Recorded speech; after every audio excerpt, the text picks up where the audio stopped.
Hey, what's going on, guys? It's Spencer. Well, we have some time here in the podcast. I want to take a second to talk a little bit about what myself, Shreyas, and Tyler have been using ever since we started the Unattached podcast. It is a app and a website that goes by the name of Anchor. If you haven't heard about Anchor, all three of us agree it is by far the easiest way to start, make, and upload a podcast. There's creation tools that allow you to record and edit your podcast right from your computer at home, such as I am doing right now. Or if you're more like Shreyas, who is probably currently sitting in a mall food court, or if you're like Tyler, who works late hours and works out late at night, you can also record and edit your podcasts right from your phone as well. Anchor will also distribute your podcast for you so it can be heard on Spotify, Apple Podcasts, Google Podcasts, Radio Public, Breaker, and so many other fantastic streaming services. No minimum listenership is required if you want to monetize your podcast. And all three of us agree. It is everything you need to make a podcast in one singular place. You can check out the Apple App Store or the Google Play Store to download the free Anchor app, or you can go to anchor.fm to get started today. Again, all three of us have had phenomenal experiences using Anchor, and all three of us agree it is everything you need and the easiest way to make, create, and distribute your podcast. So again, you can download the free Anchor app from the Apple App Store or the Google Play Store, or you can go to anchor.fm to get started today. He makes them ironically. It's the funniest thing I've ever seen in my life. He's got the fuckboy glare down perfectly. But that's what we're here for, right, boys? Yeah, the fuckboy glares. I mean, we're all fuckboys in the end, right? No. No. I'm gonna explicitly choose to not say that. Oh, that's a perfect way to start this one off. I'll go with yeah. No, I was gonna make a nice guy's joke, but I don't even want to go there. Go there. Fuck it. Who cares? Nah. Well, it's dead now. I've said that I don't want to do it, so I can't do it. I refuse to be peer pressured. Peer pressure. Haha, you got me. No. I'm just watching this Tyler Brash TikTok that's about him going to fucking World War III. Have you seen this, Spencer? No. Send it in a group message. There's like 18 million like videos of these. I'm sure like half the listeners who are like young as shit have heard us. Oh, by the way, welcome to the 3 potential new people that are now listening. Thanks, Tyler. That's Tyler Bowman. He's usually muted. Yep. Today I'm not. You guys get to listen to me eat my mozzarella sticks this time. Oh, this is good. This is like a part 2 to the chicken tenders episode. Yeah, except these aren't homemade. Yeah. I do homemade mozzarella sticks sometimes, but this is not one of the times. Wow, I'm surprised Tyler the chef is not in the kitchen. Yeah. Oh, by the way, follow me on TikTok. It's at Pits by Shrey. And that's Shreyas Sriram. He is a photographer and a very good one. Oh, thank you. And I'm Spencer Mahon. I am the host of this show, and I am a washed-up post-collegiate. What's this? The other two of my co-hosts. Oh, we're the co-hosts. We're the co-managers. We're all co-hosts. Yeah. Except for Spencer, he is the assistant to the regional manager.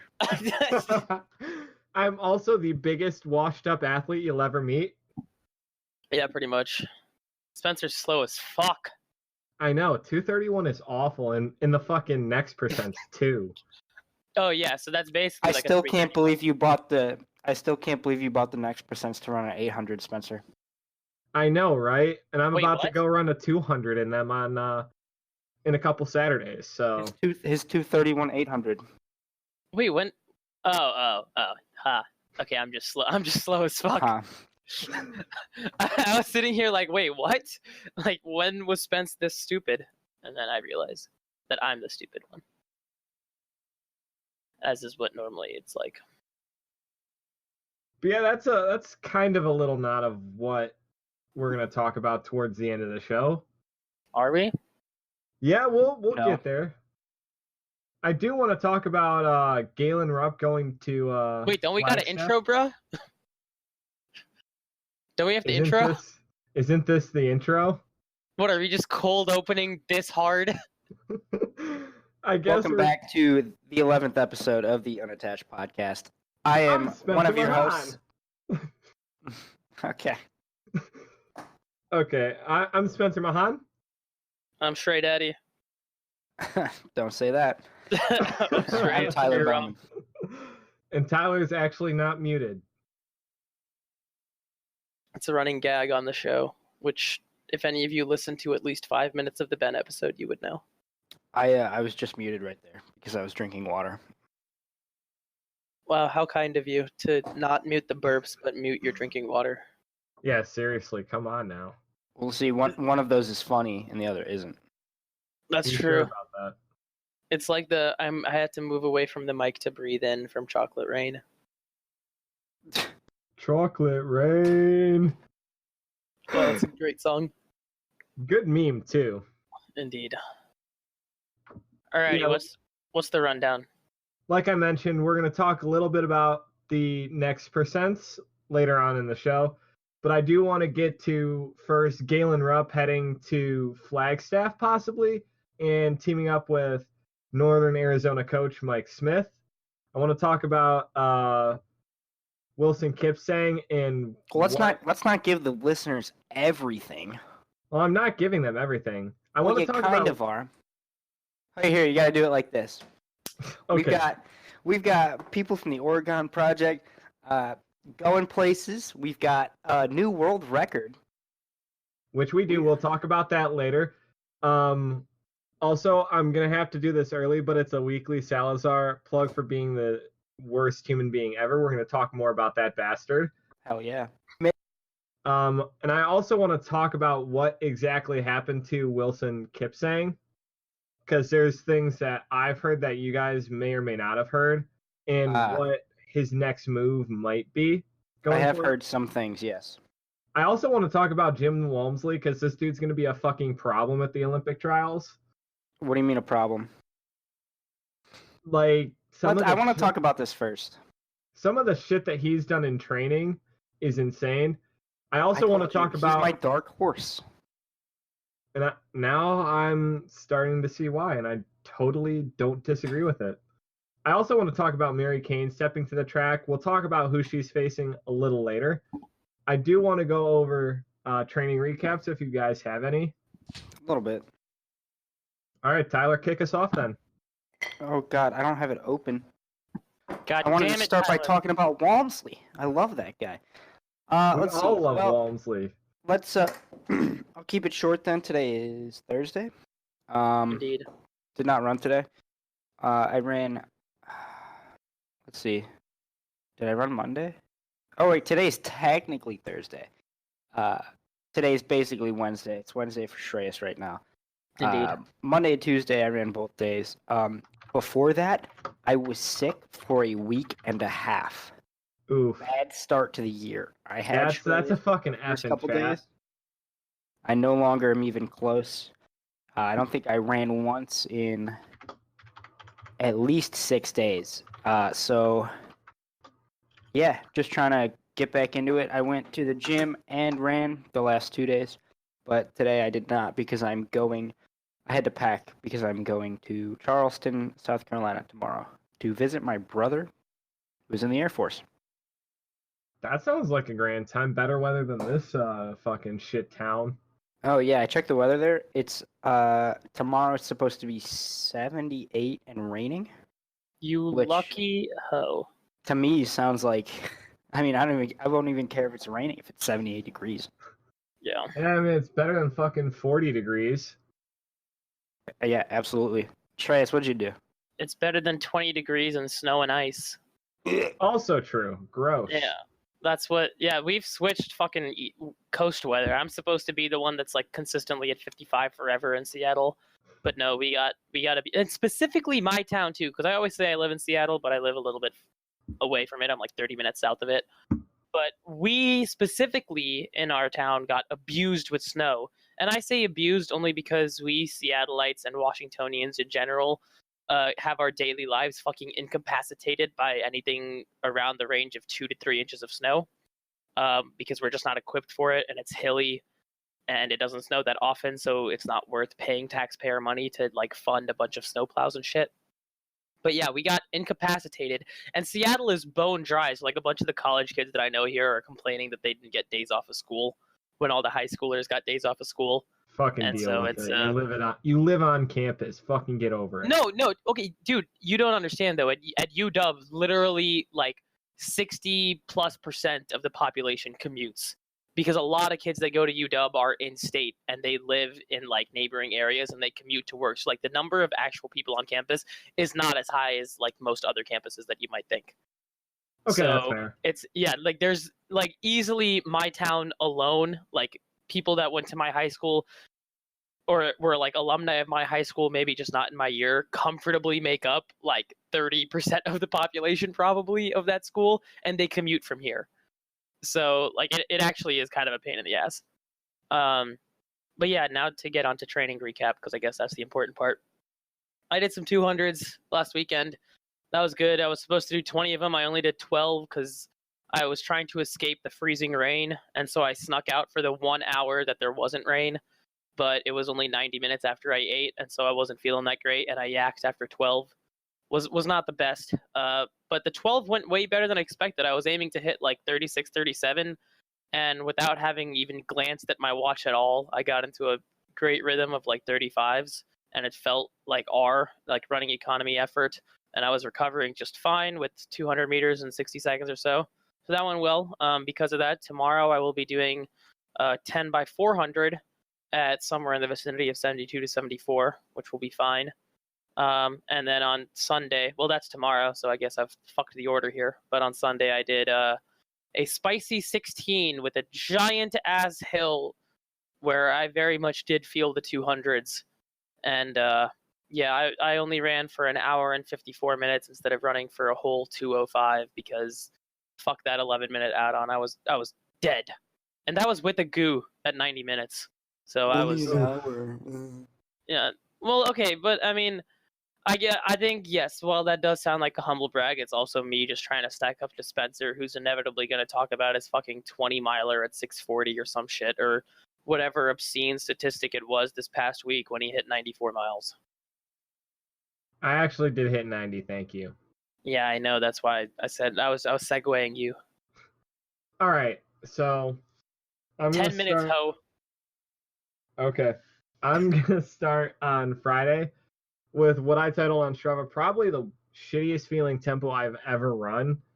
The goal was to hit somewhere in the vicinity of 5:10, and I wasn't even close. I averaged 5:17, and I felt like I was running uphill both ways.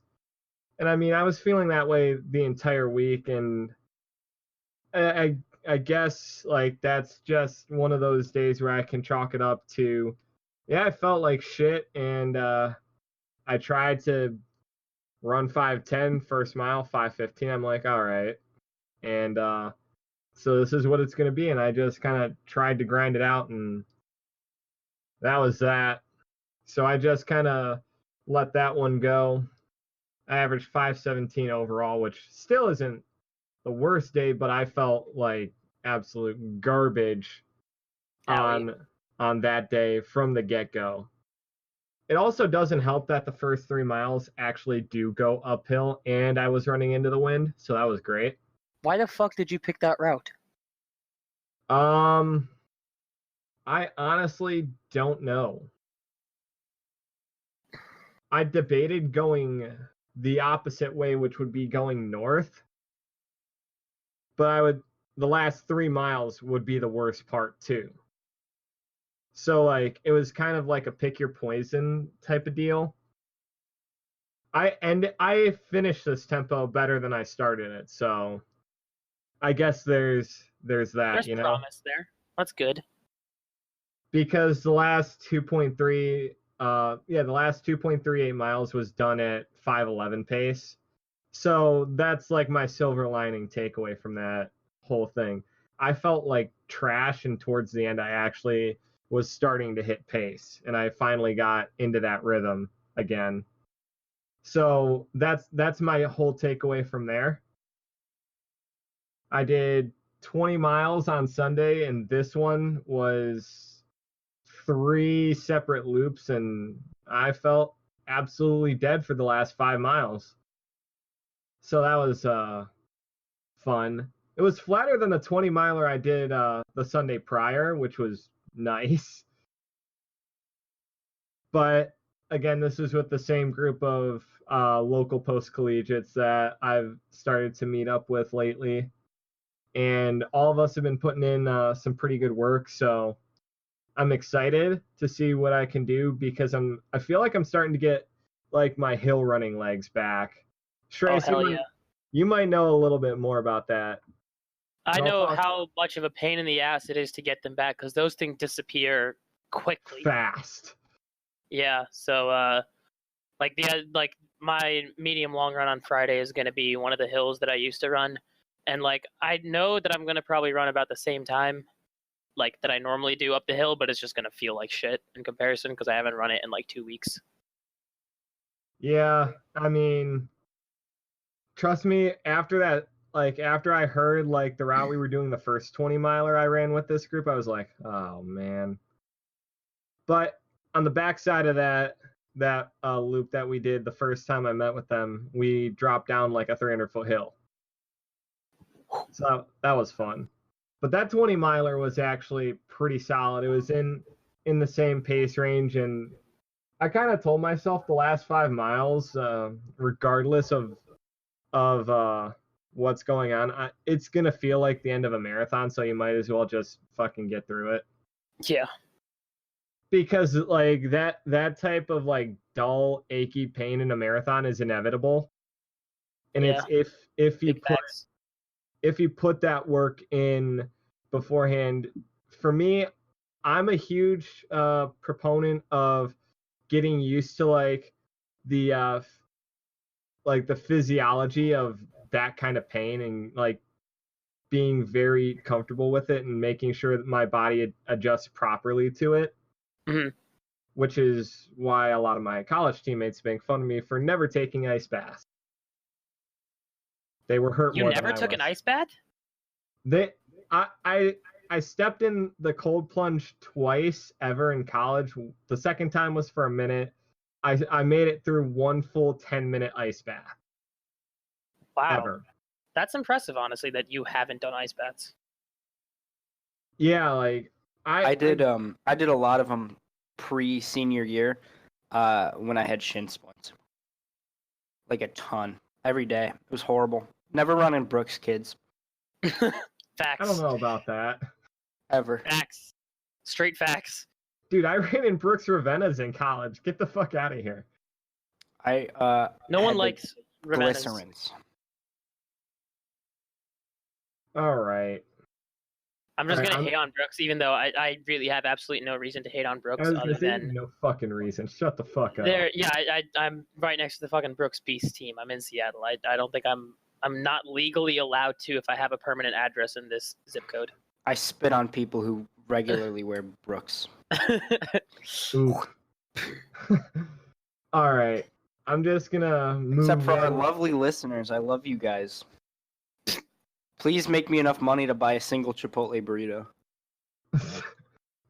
I think we're approaching $1.10, so you can buy a single drink at McDonald's. Are we allowed to say that? I mean, I don't see why not. I mean, You got a point. unless we're making, I'd say unless we're making, if we ever get to the point that we're making more than $10 for each of us, like in a week, then Yeah, that's yes. never gonna happen. Exactly. I'm giving Literally never. the absolute gnarliest scenario. I mean, unless that YouTube cash somehow starts floating in with views on my channel somehow, which I will obviously split with you guys. How yeah, we just need to be recommended. So a lot of people have said you have to find a way to be recommended to people.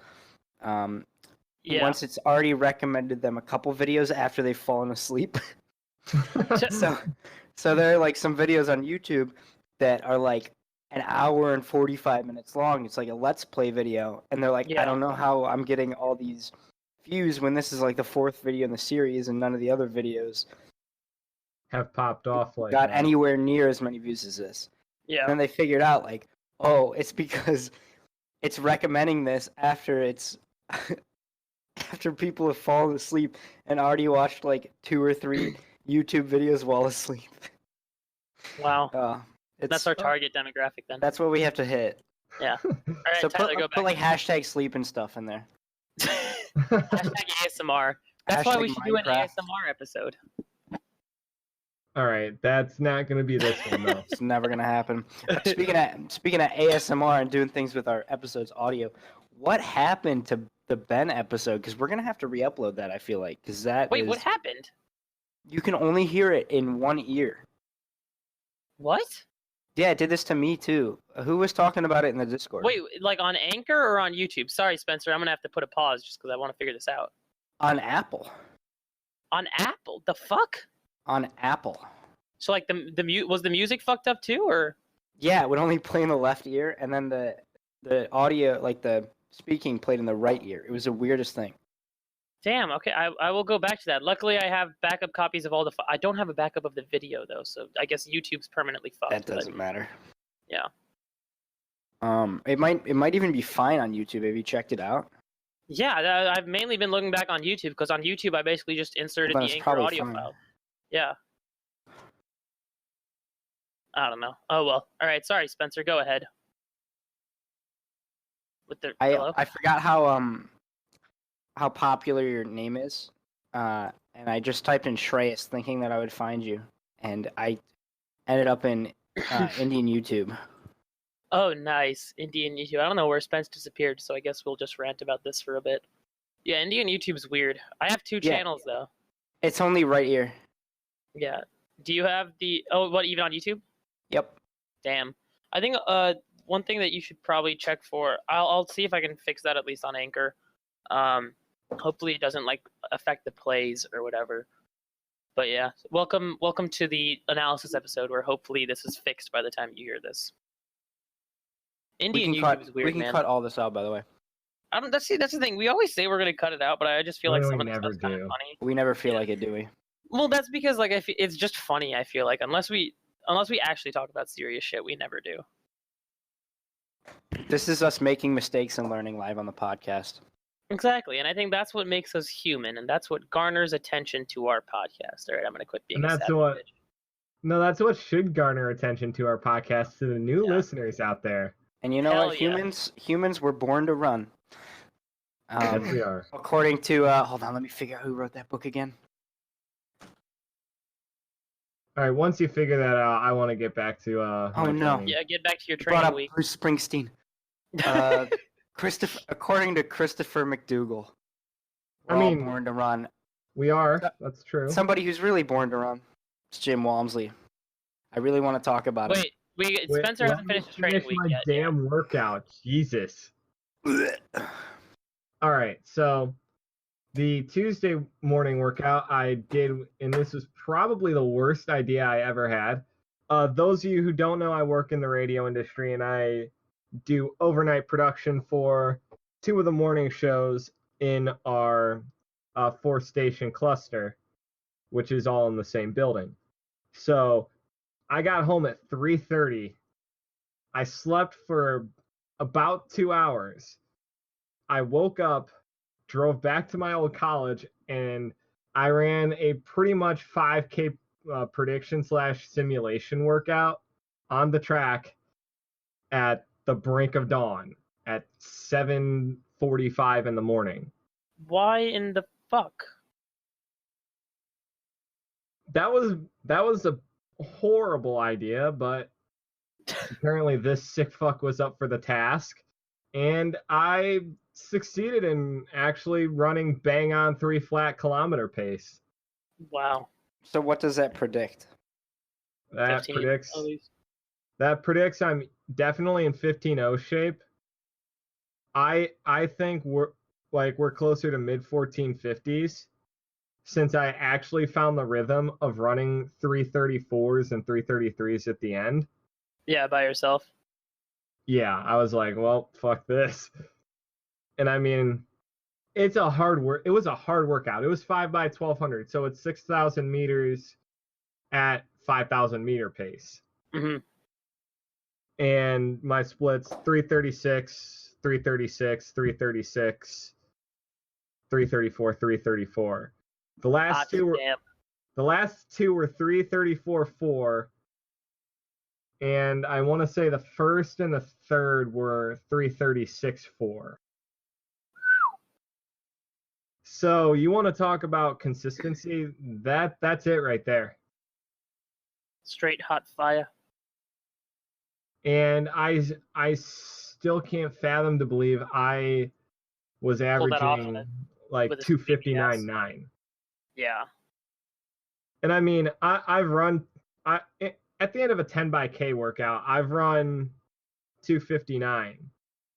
But that, like, it's completely different when, like, you don't have a threshold at the beginning or anything like that. You just hop like cold turkey straight into 5 by 1200.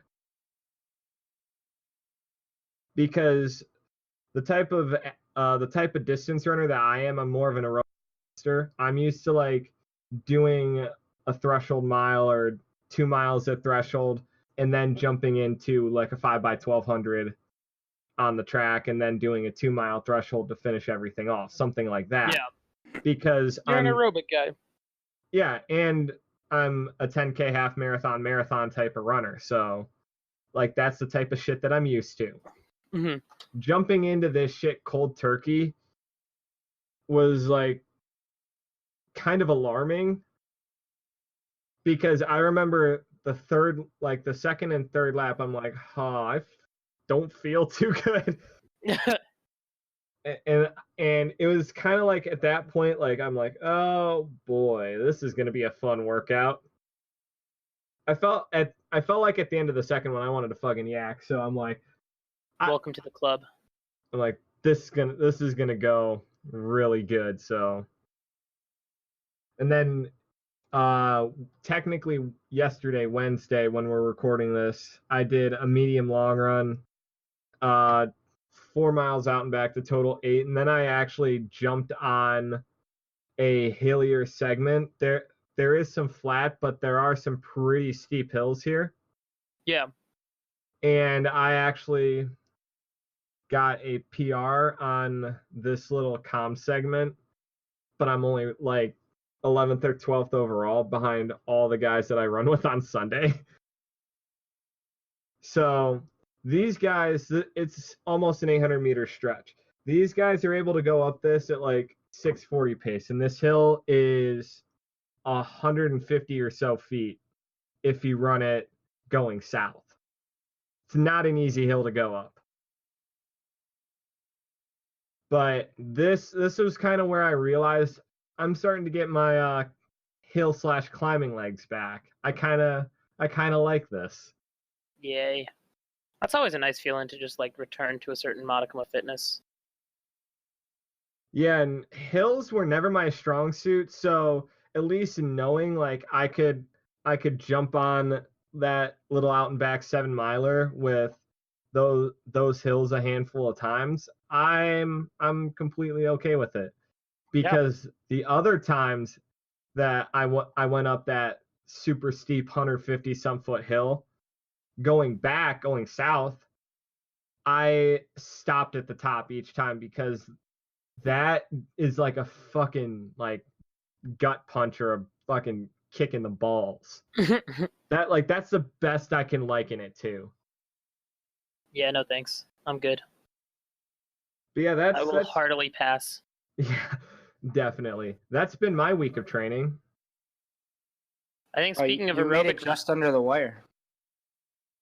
I think under the concept of aerobic runners, though, we gotta shift gears to Jim Walmsley here, because it seems that Tyler is incapable of holding on to this conversational topic. Yeah, So I Jim Walmsley, can't stop, dude.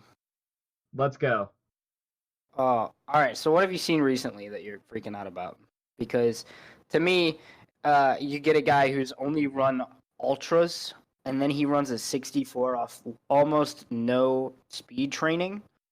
You know he's gonna be a serious threat when he actually trains for a marathon. The dude's done like 5 weeks in a row at over 150 miles. Yeah, he's cracked. Like this isn't a new thing. The guy's he's an animal.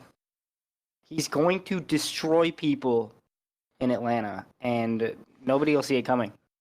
Well, I think people will see it coming. Some people will see it coming. Like the true fans, the people who like know about ultra running, and like know who Jim Walmsley is, and know more than him barely making it at 64:00. Those people will see it coming. Maybe if they've been looking at his Strava, but he's gonna surprise a lot of people. Oh, for sure. There's no chance he doesn't. 100% sure of that. I mean, I'm gonna go ahead and guarantee top 5 for him. Oh, no That's questions bold. asked. well, actually, top 5 is reasonable. Top 3 is a different story. Yeah. We got, yeah. Who knows?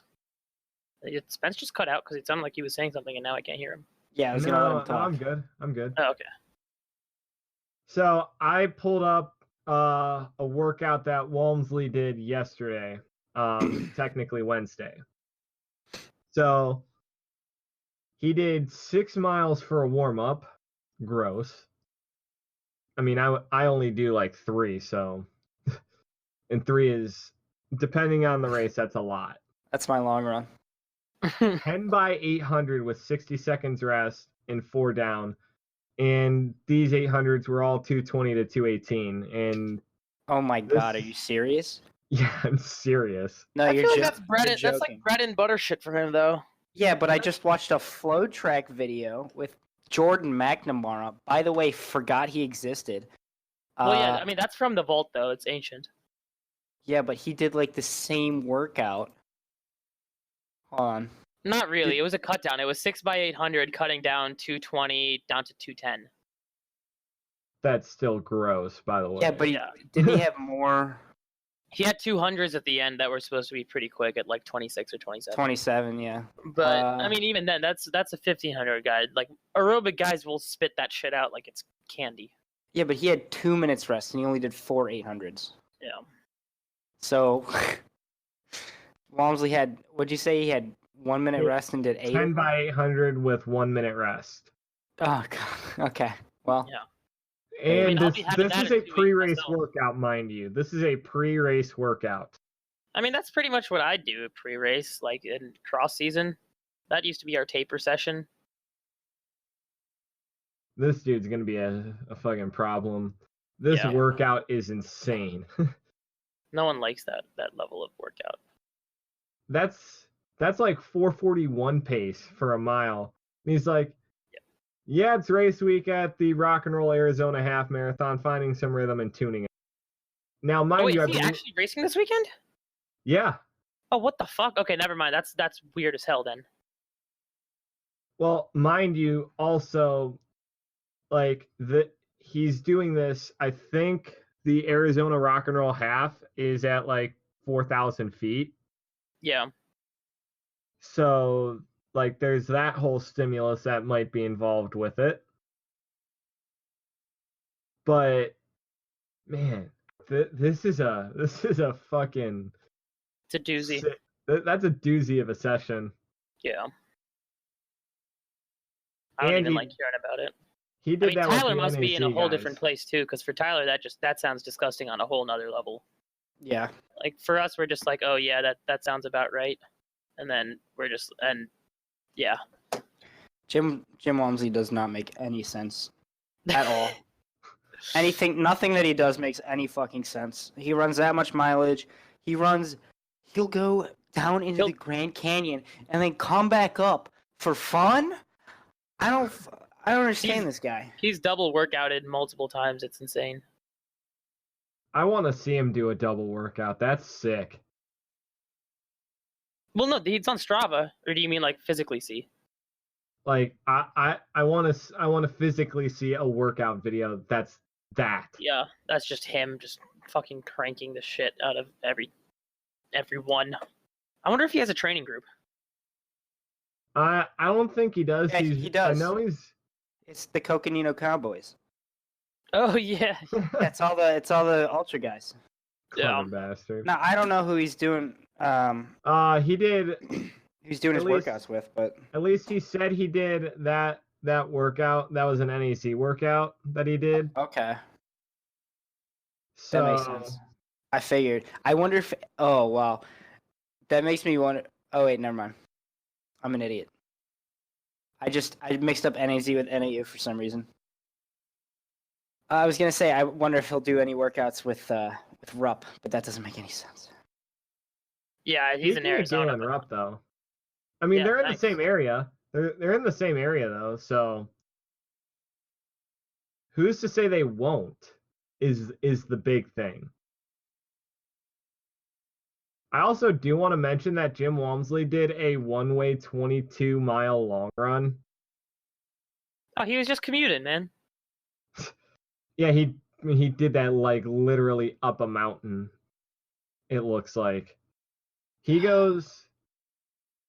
this man goes from about 2,600 feet to running up to 4,100 feet by the end of this shit. Come Yeah. on.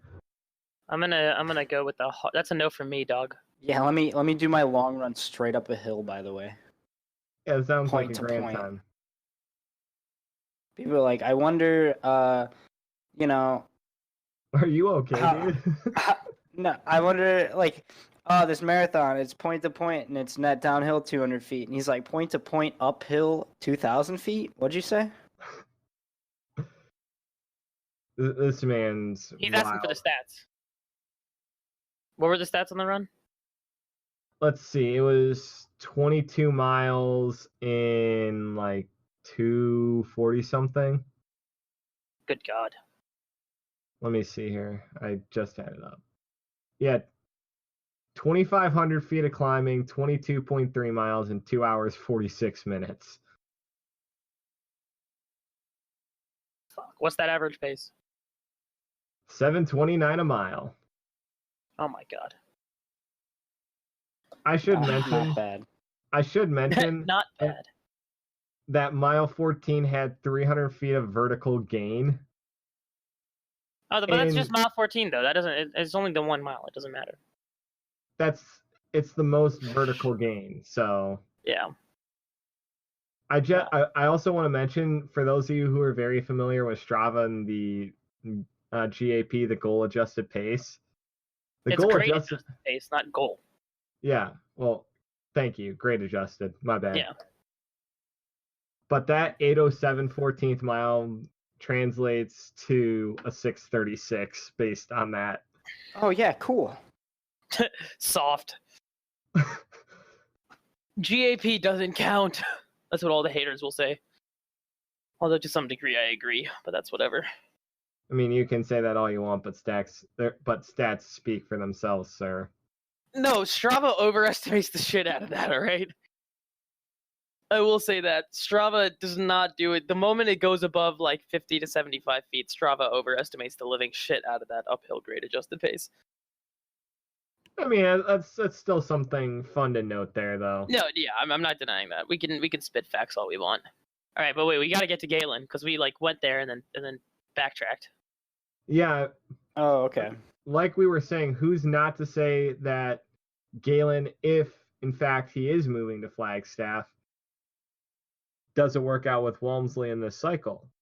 I sincerely doubt it. I feel like we're too close. That like, I mean, there's a possibility, but also I don't know if Galen's training is even remotely similar to that of Walmsley's for them to line up anything other than an easy run. Yeah. That's probably true.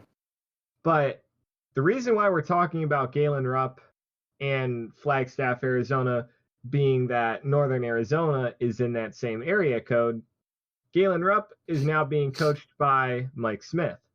Indeed, Thoughts? the man himself. What do I you mean, I guys think it's got? interesting. There's a couple things just real quickly that I want to say is that I don't think a lot of questions about whether or not it's like legal or if he's allowed to because of his coaching duties at NAU. That's completely allowed. There's definitely stipulations in the contract that allow people to do that. I'm pretty sure he already coaches Rachel Snyder. Two, I think that also it's really smart on his part to give him an incredible amount of credibility, because Mike Smith, not only in coaching NAU, but also in coaching other athletes, and also that whole article that they posted on Let's Run, where he talks about like how Mike Smith considered obviously the fact that Galen has these allegations surrounding him, and he needs to consider what that does to his own name. But for a guy like Mike Smith to take Galen on, especially after all that, puts a lot of credibility to Galen's name. So I think it's both a smart move, like in terms of PR, and then it's also a smart move just to give him like a different stimulus in terms of training. That's all I got. That's fair. I like all those points. It does make him look better. It's interesting to me that Mike Smith would accept him, because that might make him look a little worse. So Mike Smith seems to, I guess, believe that he's clean and fine. So I mean that also makes him look even better to me. But you never know. He has been with Salazar forever. Yeah, the shittiest human being ever. He's the OG. So anyway. Yeah, I mean, it's definitely interesting. I kind of want to see where this goes, seeing that Galen needed a direction. I don't think anyone really expected Mike Smith to be Galen's man at the end, essentially. So I'm just interested to watch Galen's progress now, and essentially as Galen turns the page in his career book of running, I guess you can say, and officially closes the chapter on the Oregon project and moves forward. Like you guys said, this gives a lot of credibility to Galen, because I don't think Mike Smith would just up and put his credibility on the line as a coach by taking Galen on if Galen was doping in any sort of way. Yeah. I mean, beyond that, I don't know. Do you guys have any training thoughts on it? Because I don't really, other than it's just going to be new for Galen. It's definitely going to be new for Galen, because if you watched NAU running for the boys, or if you saw any of the NAU workout Wednesdays this year, I think they only did 1 or 2. Yeah. I know I saw the sub-threshold that they did in Buffalo Park. The way Mike Smith trains is very cerebral. And it's very Wetmore. Yes, exactly. And I feel like that is vastly different than what Salazar did. Mm-hmm. Even though, if Galen is clean, and I use if only for the reason that there are still suspicions around the whole group, and that's going to follow him for a decent amount of time. Yeah, it's going to follow him no matter what. So, hearing about at least some of the workouts that Alberto Salazar did, one of them was Galen running the Portland Track Festival in 27 minutes and change or whatever. Mm-hmm. And then he stepped on the track and did 3x400 40 minutes after. So he did some sort of long-ish cool down or brisk jog around Portland, then came back to the track and ran 3x400. That combination type workout. I haven't seen Mike Smith do a ton. Yeah, it's not really his style. Yeah, I think Mike Smith is more of building the engine type of coach. Yeah, which works well for Galen, I think. It might have worked better for someone like Ritzenhein, but I think for Galen it'll be a good step either way.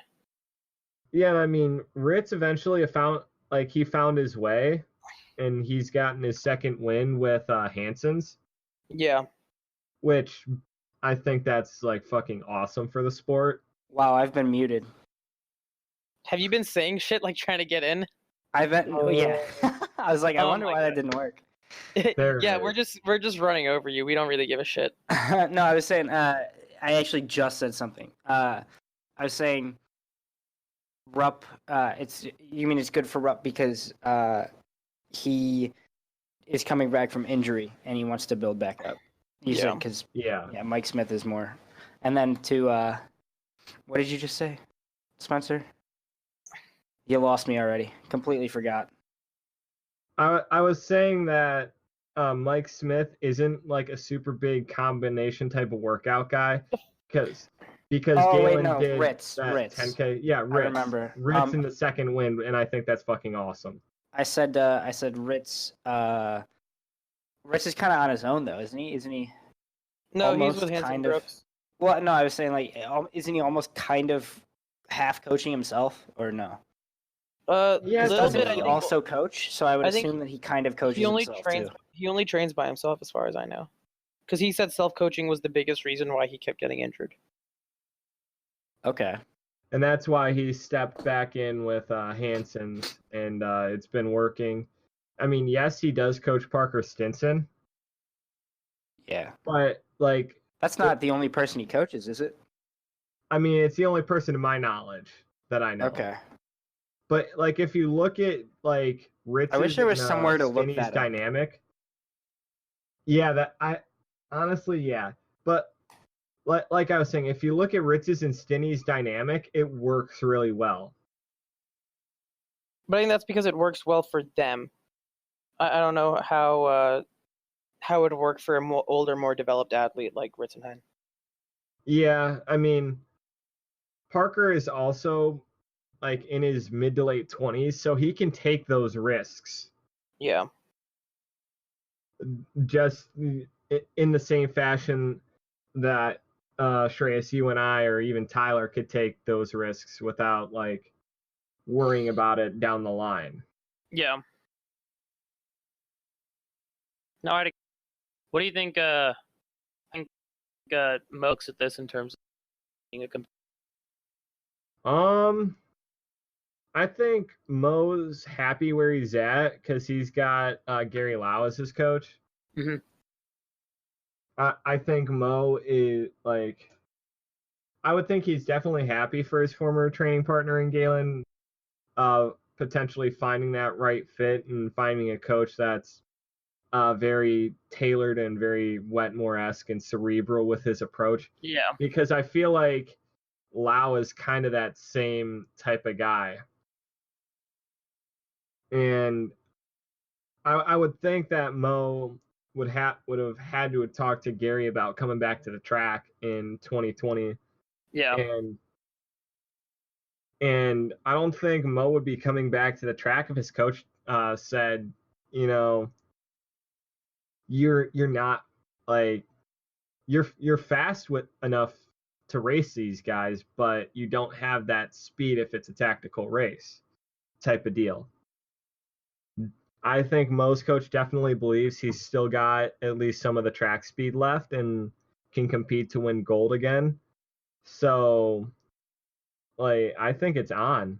And I would hope that Galen does if he can make it in, if he does the 10K marathon double again like he did in Rio. Yeah. I'd like to see that. I obviously don't think that'll happen just due to what has happened with Galen over the past handful of months, him dropping out of Chicago and being a little bit banged up in the past handful of races.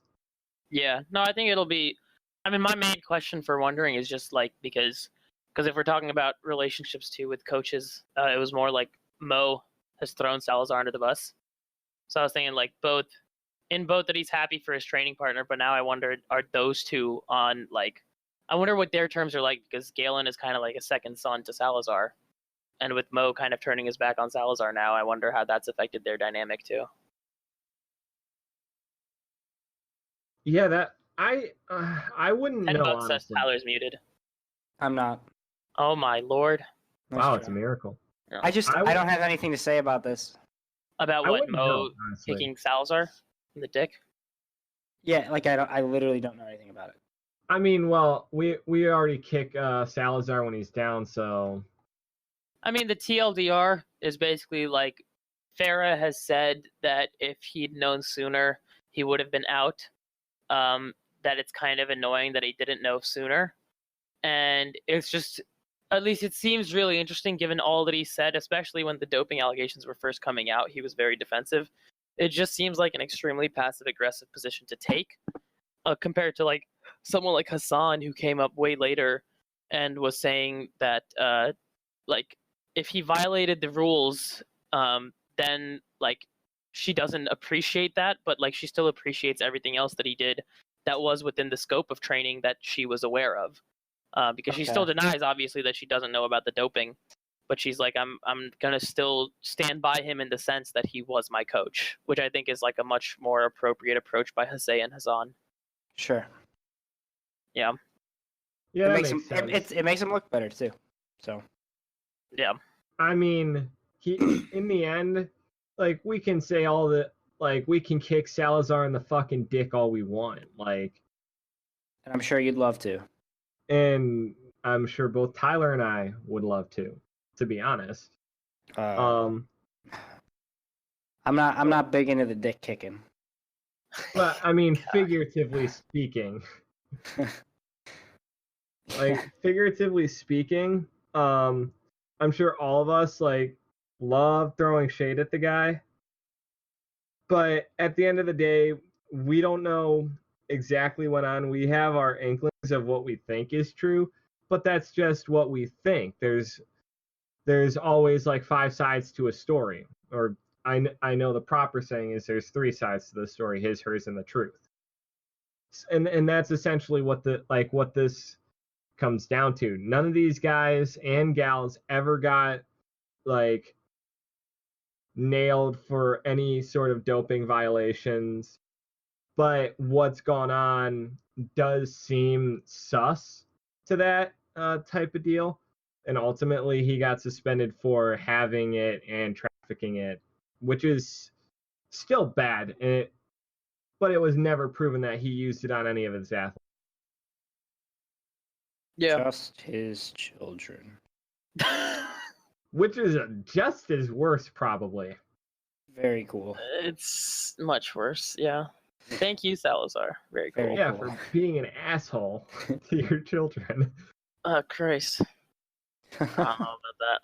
Speaking of Salazar being an asshole to his athletes, You've got more? yeah, we've got Kane. Well, I mean, this isn't really him being an asshole to Kane anymore. It's just a solid segue to talking about Kane. It's just Mary Kane stepping back onto the track to face the high school phenom Caitlin Toohey. I don't get the entire hype behind why people are like, "Ooh, Kane v Toohey." I mean, I get they're both in her prime. Kane was the high school phenom just prior to Alexa Ephraimson, who didn't really stack up in the same sense of greatness at the time. But then again, neither has Mary Kane post high school all that much.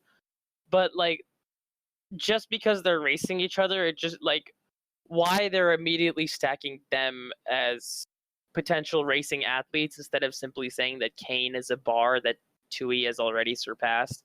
I can don't tell you get it. why. Why? It's because usually when you want to compare high school phenoms to people who used to be high school phenoms, they're not as close in skill level because the person who used to be a high school phenom has either completely quit or they are very good now. That's fair, but I guess I think it's there's that, but then at the same time, Toohey is, I'd argue, is comfortably above Kane, I'd say. Yeah, for now. Yeah, so like I mean, at current fitness, if we're assessing it like bare bones current fitness level, yes. well, not just current. I mean, I know doesn't Kane? No, because I think Ephraimson took over her indoor mile record. So isn't? I mean, unless because especially with cross, I'm pretty sure Toohey has every goddamn record in sight. And then in track, I think she's pretty damn close in the 3200. So because she's got the 5K still from New Balance Nationals indoor, and I think she's pretty damn close in the mile and 3K or 2 mile. I know So she it's has. I know she has the junior national 5K record, which she ran at Ocean Breeze. Yeah, so it's either I'm pretty sure she's like she's like a 430-ish miler, and I think the mile one is like 4 or something in that range. So like she's inches away from those two. So like what, you're gonna say that she's not better just because she doesn't have the turnover to hit something that an MD high school phenom was hitting? Like, shut up. I mean, it's also hard to compare like high school phenom to high school phenom. Yeah. Like there's not really a level playing field to compare past v present. However, I do want to mention some of the people that are going to be in the Dr. Sander field, and I believe this is going to be the 3K. So, inaugural Guardian Mile champion Emily LePerry is going to be in there. Paige Stoner, the defending Guardian Mile champion Shannon Osika is going to be in there.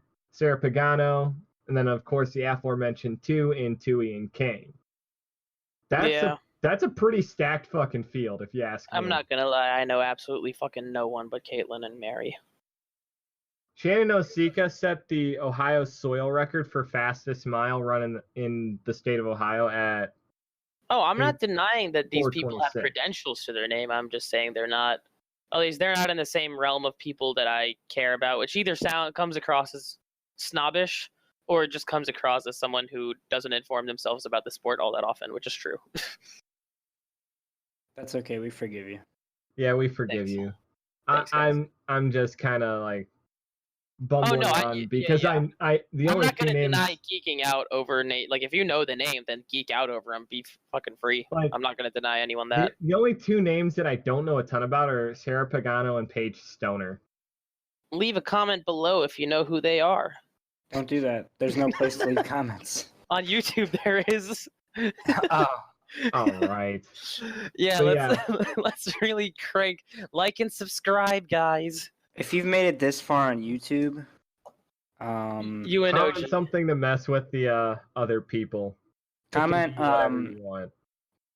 If you made it this far, comment on YouTube and congratulate Spencer on his brand new dog. Also, put prayers for me for my arranged marriage.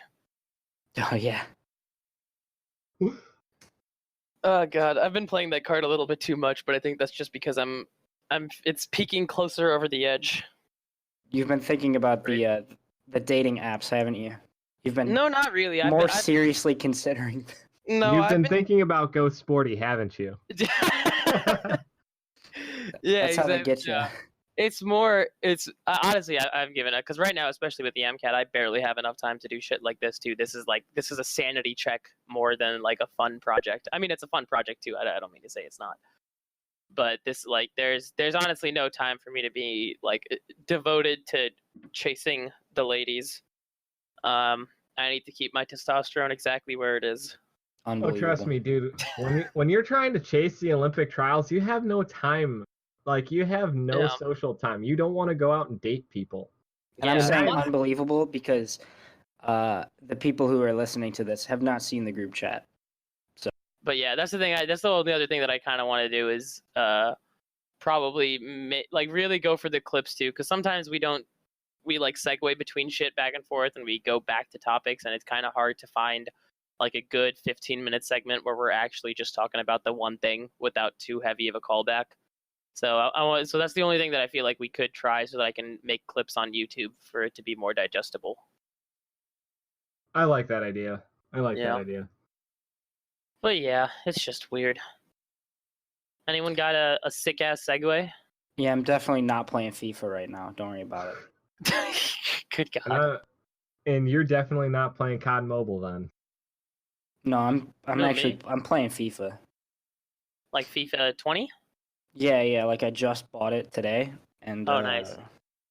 Because it's on sale for $35. Oh shit. I Damn. started my career mode on my Gee. Nintendo Switch. Oh, you're playing FIFA on a fucking Switch? You're Yeah. an asshole, dude. Come on. Sure am. What the fuck, dude? Nothing wrong with that, dude. At I least play play it is on like an career mode. iPad or a tablet you're playing FIFA on a Switch. How? Yeah. Well, I'm okay. not- Are you playing it like projected onto the TV and playing, or? No, I've stood the Switch up and I'm sitting at my computer talking to you guys. Oh my god. Wow. wanna Unbelievable. Do you want to fight about it? Unbelievable. Yeah, you don't devote your attention here. What the fuck? You're hereby dubbed assistant to the regional manager. That's fine. That's what I deserve. Oh my god. All right. Here, listen to Anyways, this. This is the sound of a game. I'm playing with a GameCube controller, by the way. Are you pissed? Yeah. No, I'm that's very that's pissed. Listen to that's this. weird, but I respect it. This is the sound of a dash dance on a GameCube controller. You ready? Yeah.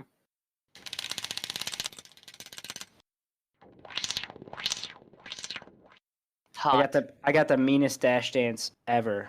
Dash dancing in another galaxy. If anybody gets that reference, please message me on Discord. We can be best friends. He needs it. Oh, He definitely needs it. okay. I couldn't resist the opportunity. I just had to jump in. Yeah. No, it's well earned. It's well earned. We need a Tyler bashing episode. I'm sure I'll be due my Shrey bashing episode eventually. It's right now. Well, Are you everyone ready? bashes me no matter what. Perfect. Well, my name's Shrey Daddy, so you're gonna be hard pressed. I'll just be like, I've been called Shrey Daddy, man. That's it. I feel They like that call gives me me an. Daddy. I was gives gonna me say, enough but do you clout. prefer the caller daddy movement? I do not know. I'm plenty fine. Well, okay. All right. Do you want to talk about Mr. Ronix Caputo annihilating the 10K road world record and becoming fourth fastest in any conditions ever? I really Hacks. don't. Hacks. That's all I have to say. Hacks. He's hacking. Dude, at least he was wearing the Adidas Takumi Sen. Come on now. That's true. He does have some more credibility to his name among the harsher Let's Run people. I would say he has less credibility since he did that without the Vaporflies, which means Oh, that he's so doping. the hacks are stronger. Yeah, he's doping now. He did the 2 times multiplier with the same hack. He just did it twice, back to back. Up, down, left, right, R2 twice. I thought it was. Hold on. Did you guys hear his splits, though? He also unofficially set the road 5K world record. Oh, so he did the exact same thing that Cheptegei did. Yeah. Cheptegei was one record. It was 1 second off because I think Cheptegei ran 14:26. 13. Yeah, you ran 13:26. Yeah, and I think it was 13:27 or 5 Yeah. or something. absolutely. I can't remember nutty. exactly what it was. That said, World Athletics completely fucked the splits on Cheptegei's world record in their article. So I don't know how much I trust this. And yeah, and we'll talk about World Athletics more later. But Will we? 13:18 was his first 5K split. Yeah, very cool. Very cool world record there. Very You want to cool. know what his hold on? You want to know what his second 5K split was from 5K to the finish? Oh, I already know what it was, but you can go ahead and tell the listeners. 13:06. Oh, very cool. New world record. Yeah. Honestly, I got nothing. It's just goddamn. That's all I got. It's gross. I watched that race. I'm like, this is, and he ran from about, I would say 5-ish K to the end completely alone. I'm like, this guy's a freak. This Yeah. guy is also the same Ronix Caputo who won the Peachtree Road Race last July in a course record, I should say. Yeah. So, Shreyas, what do you think about that?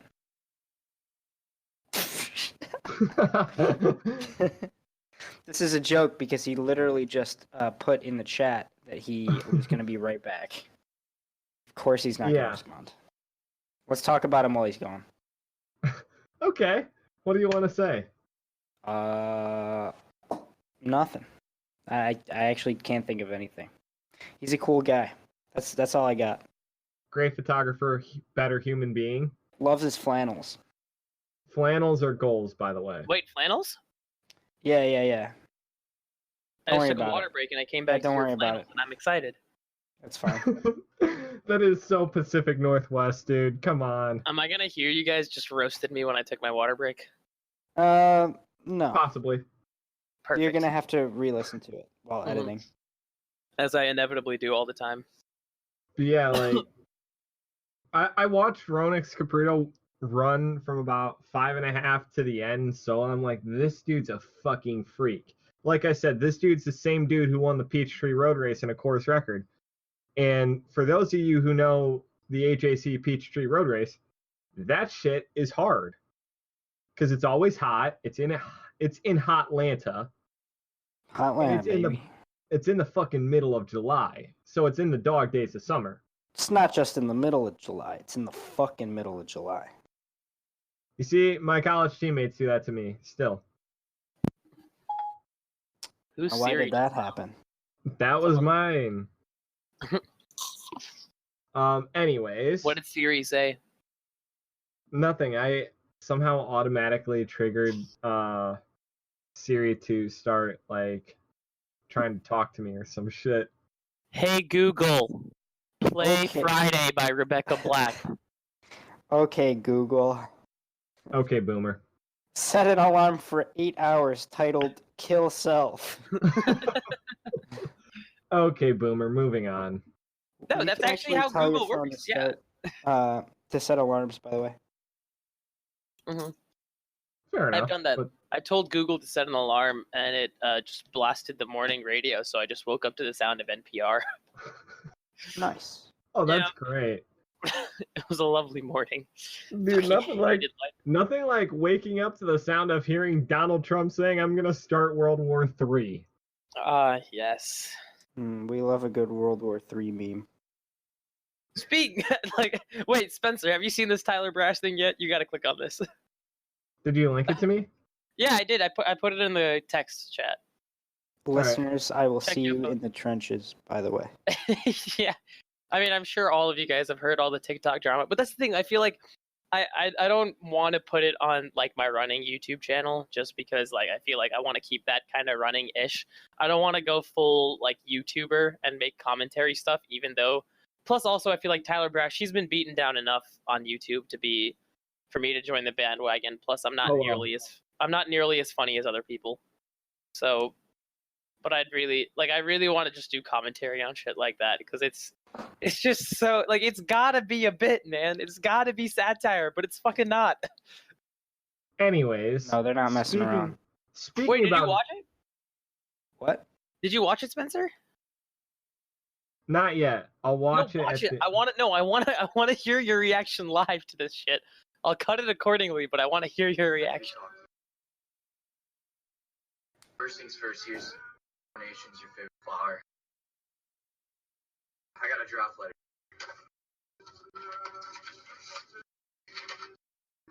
They're sending me to I feel like this is more a post-show kind of They're thing. sending me to 3. Here.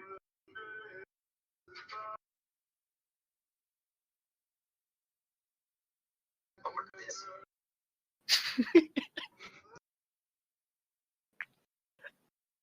Here this comes dude's acting is terrible. here comes the helmet. I'm a soldier now. I shouldn't cry. I'll see you in 6 months. Oh, this guy is something. I love you, babe. I'm He coming. puts the helmet on and then fucking fails to clip it. And then I'm telling you. he's in a leopard print shirt. Looking like fucking Abby from Dance Moms. Oh, God. About 2 people got that reference, and neither of them was me.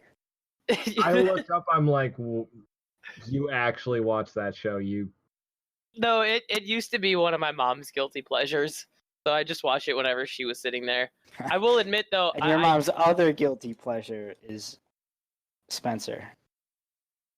Hey, we're not going to suss my mom like that on this show.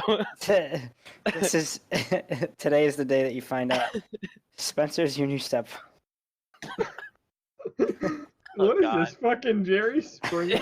I have Yeah. no clue, dude. I'm completely good for us to not go down. Spencer, do you got a sister? I'm I have a losing my twin mind. sister actually. Wait, what? No, you don't. I have a twin sister.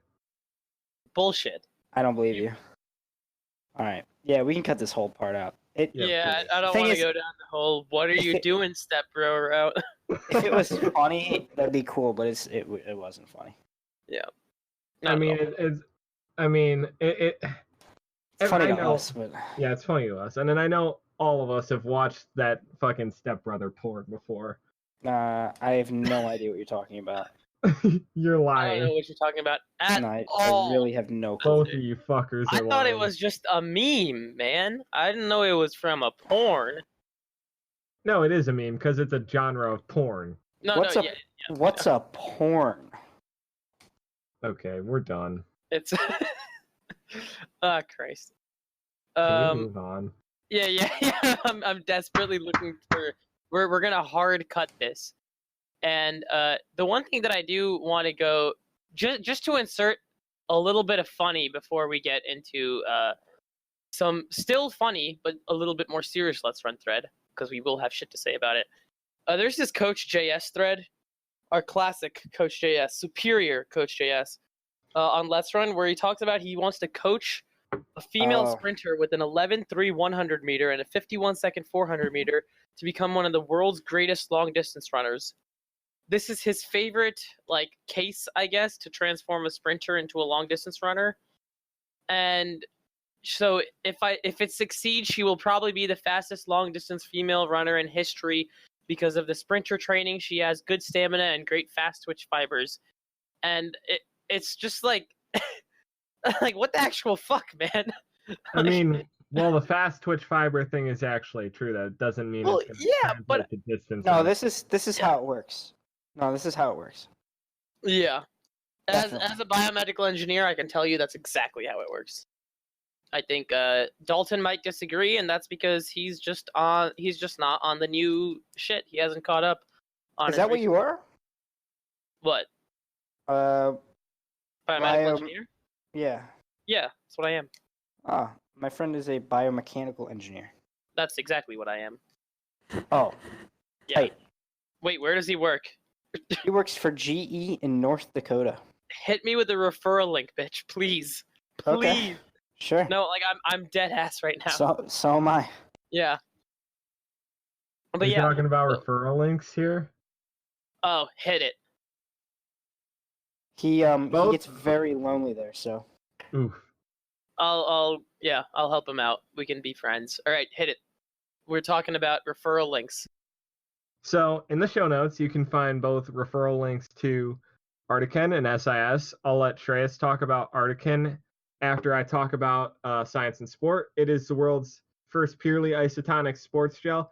I just got restocked, I should say, today with 2 boxes of electrolyte gel, which is the Go Energy with electrolytes.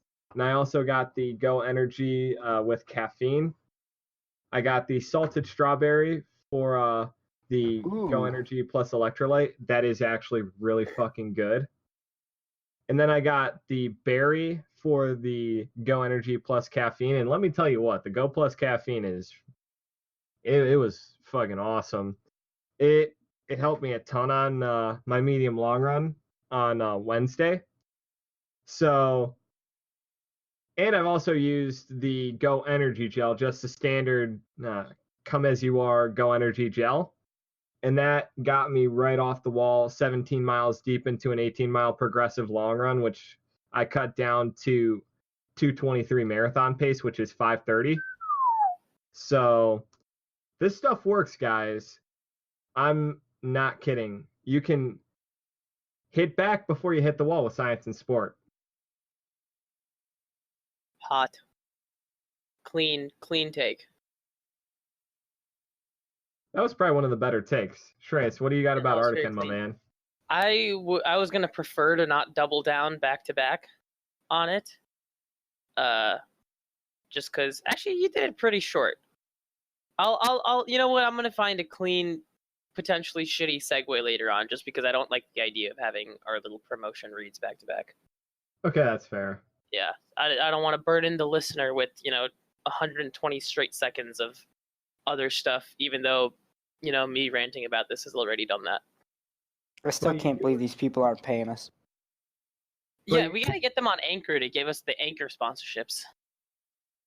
Honestly, we should. Yeah, I mean that's what I'm gonna try and do that, because that'd actually be pretty sick. We But, have uh, no listeners though. Yeah, that's the thing. We have absolutely none. So, guys, share the goddamn podcast. Mike, if you're listening, share the fucking podcast. Don't do that. We'll love you forever. We Oh, will love you God. forever. I will. I won't. My greatest fear is becoming famous. Really? Why? It is not. I don't want to. In what sense, though? Because I think I'd agree, but in a specific... Imagine being famous worldwide. Oh, Yeah. I mean, it'd be hey. unbelievable. You know what? The only way I'd be okay with being famous worldwide is if I was Mr. Worldwide himself. Mr. Worldwide. Yeah. 305. Hell yeah. But I mean, I think I'd agree though. Like, why would you? I mean, unless you were famous for, like, I feel like being famous for running. Like, if you were a fast runner, I feel like that might be kind of okay. But like, if you're Well, talking, yeah, because nobody knows you. exactly. But if you're talking like general fame, I feel like I will settle for having like more than like 2,000 Instagram followers as a male. I feel like Impossible. that's yeah, that's enough clout for me. I'll take it. Or if I got, or if by the end of the year if I get more than 500 subscribers somehow, then yeah, I'll take that. But Maybe but I right should now race you to 500 subscribers. no, see, the moment you say that, everyone's gonna be like, "Well, Tyler's cooler anyway, so let's just sub to him." I don't know Maybe about should join that. in this race. I would So, just post. I Spencer, would aren't post you Rocket already, League montages. Spencer, you're already at like 300. There's still no fucking way I'm gonna win. I'm at 89, dude. You got like 250 on me easily. Plus, you actually make like fast people content too, so it's appealing to watch, and you get a lot of workout footage. A lot of mine is just me talking to the camera. Plus, your sub 15 video is pretty funny. That was actually a project for a class. Oh, really? Wow. It seemed like, I feel like it was lighthearted enough that it was pretty funny. Oh, trust me, we made it exactly in the style of the Breaking 2 documentary. Yeah, I got that vibe. Tyler, you should make YouTube videos. Good one. You should do lifting routines. No, actually.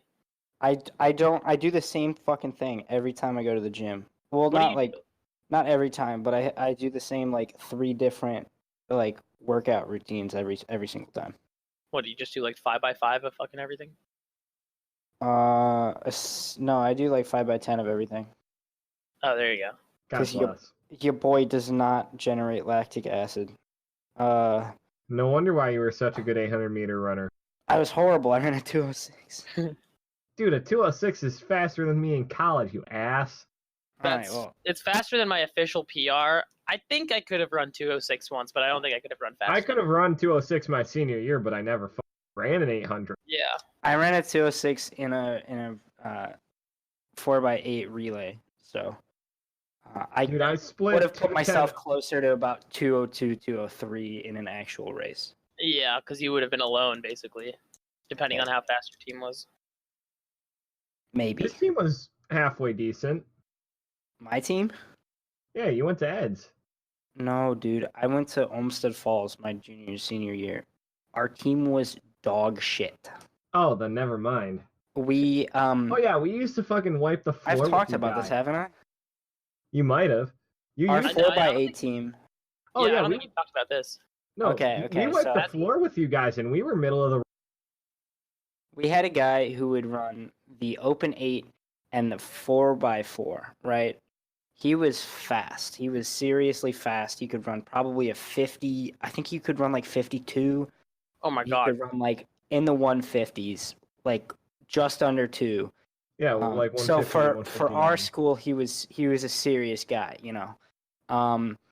That was our best guy, and he almost never ran the 4x4 with us, because we had a way better chance to get points in the 4x4. Mhm. So if it was him, he would always be put on anchor, and he would try to catch people if he was running the 4x8. But if not, our best guys were me at like. So my best was a 206. I usually ran anywhere between like 208 and like 212. It was me, another kid just like me, who was like a second or two slower every race. And then the other guys could not run faster than like 220 Ooh.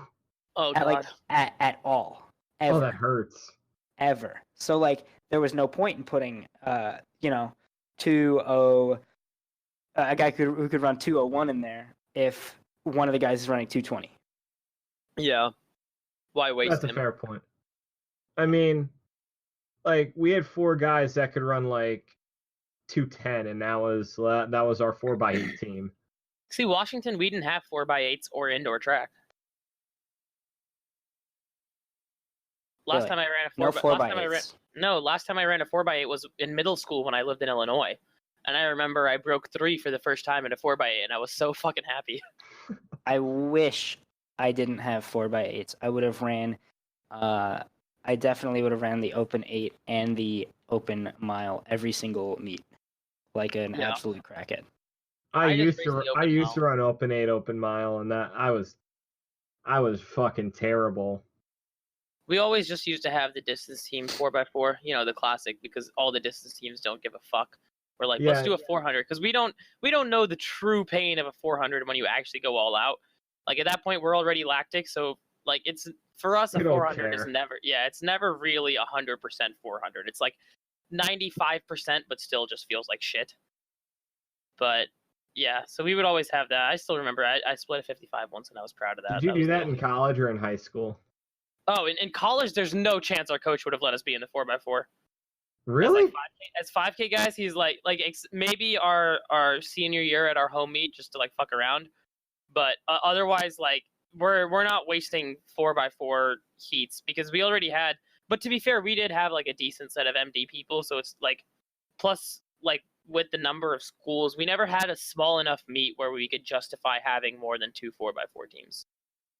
Okay, that's fair. Our coach. So yeah. The more I look back on it, the more I realize that I would have literally paid my coach to put me in the 400 and the 800. Dude, like in college, my coach, he had us after every even fucking 10K guys.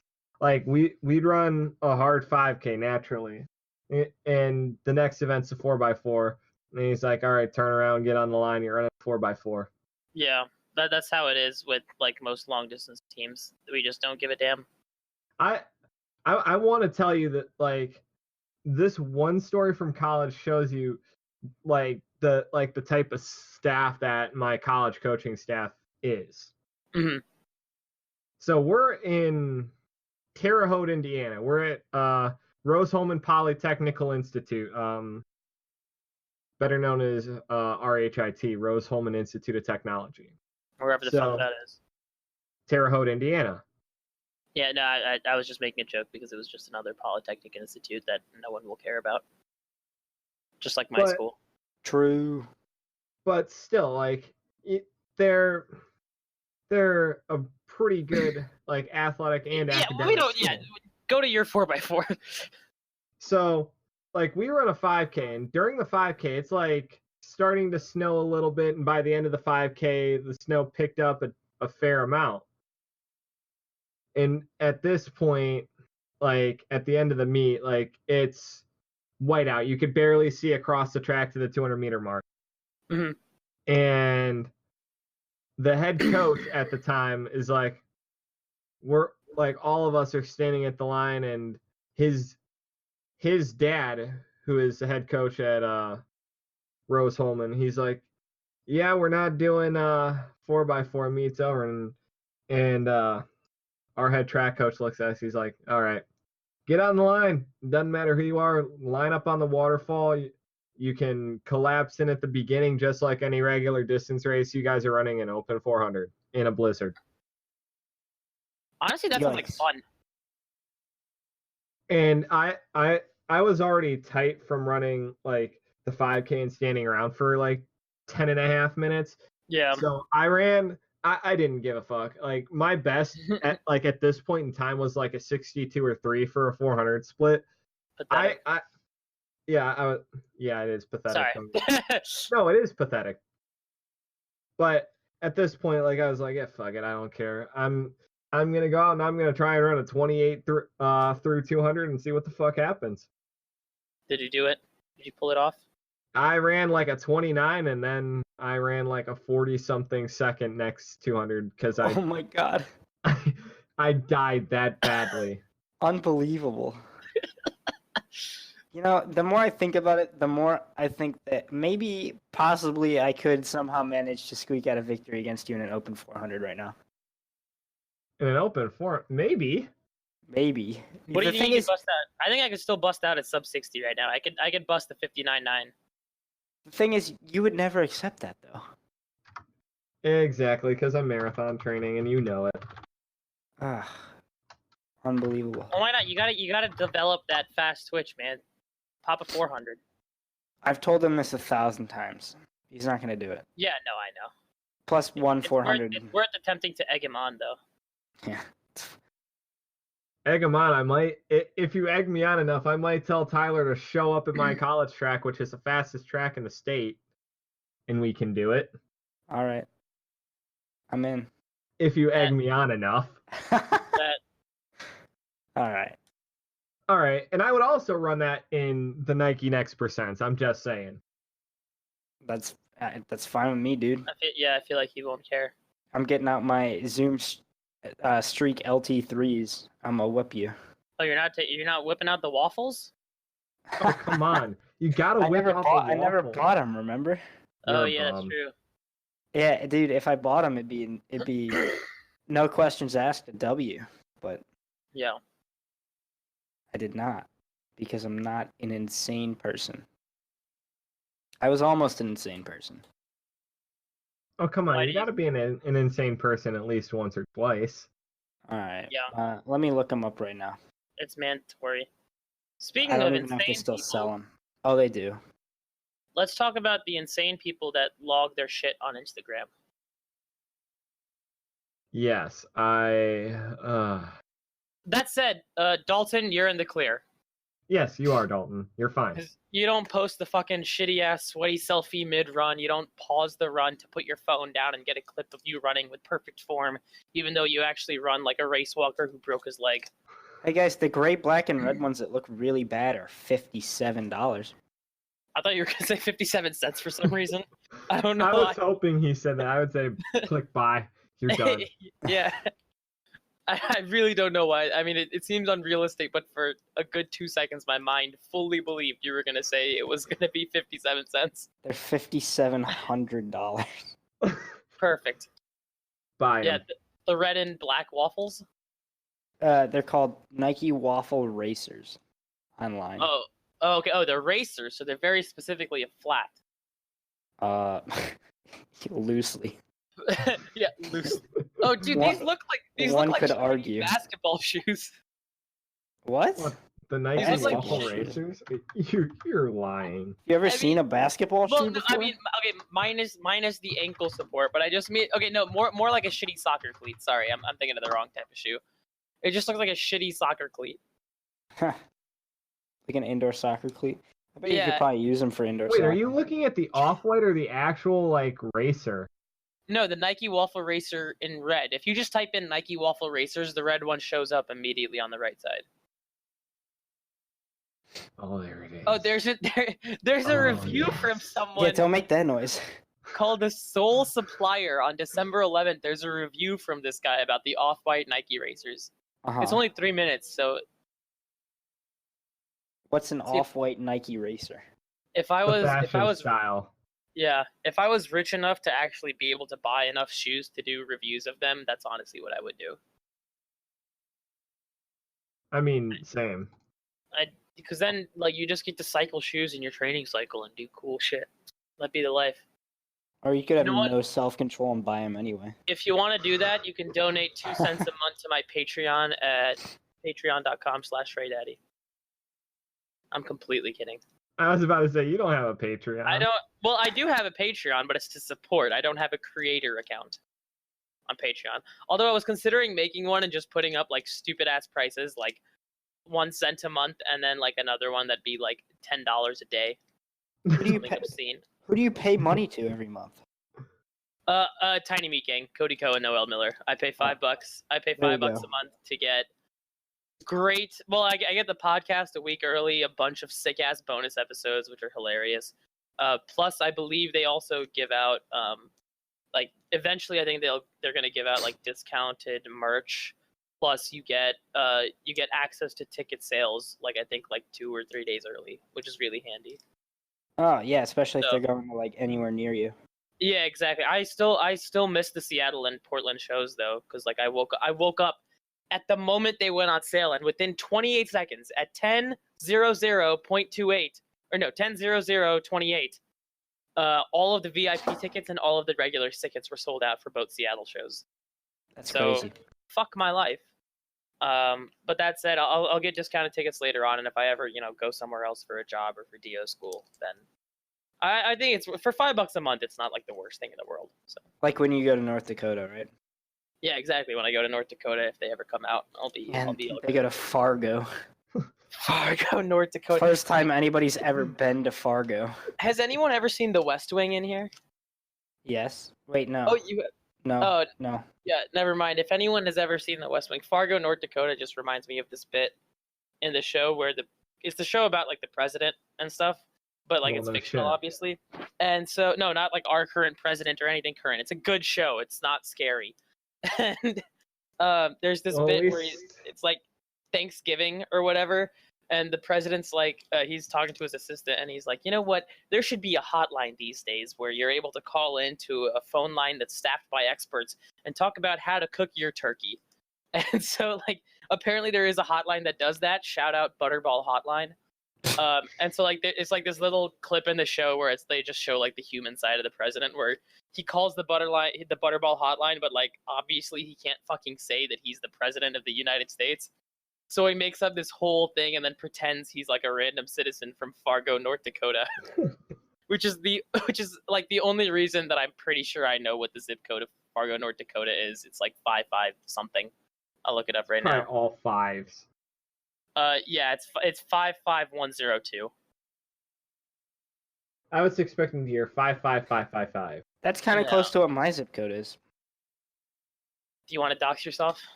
Yeah. You It's kind of just indirectly did. It's 44012. Oh wow, that's very close. If just to in solidarity, mine's 98075. And my social I've already security- told people I live in Lakewood, Ohio. and my Yeah, social look at my security number Strava data to find out where my 420. apartment is. Okay. I'm not too worried about it. 90666. Wait, My Say that again. my social security number is 420690666. yeah, my social security number is Why would you say that? I'm still gonna cutting that out. reverb the shit out of it. because it's hilarious. I know I'm just gonna reverb it so badly that it doesn't sound like English numbers. Why don't you just cut that and leave in what I'm saying right now is that my social security number does in fact have 69 somewhere in it. Not a joke. Wow. Jealous? Huh? Jealous? I definitely am. I mean, you're Yeah, you should basically be. God. Yeah. Yeah, Imagine you if it had are- You're a 6969 walking right at the end. Jesus. Yeah, Dude, you're a walking Jesus. That's what they call me.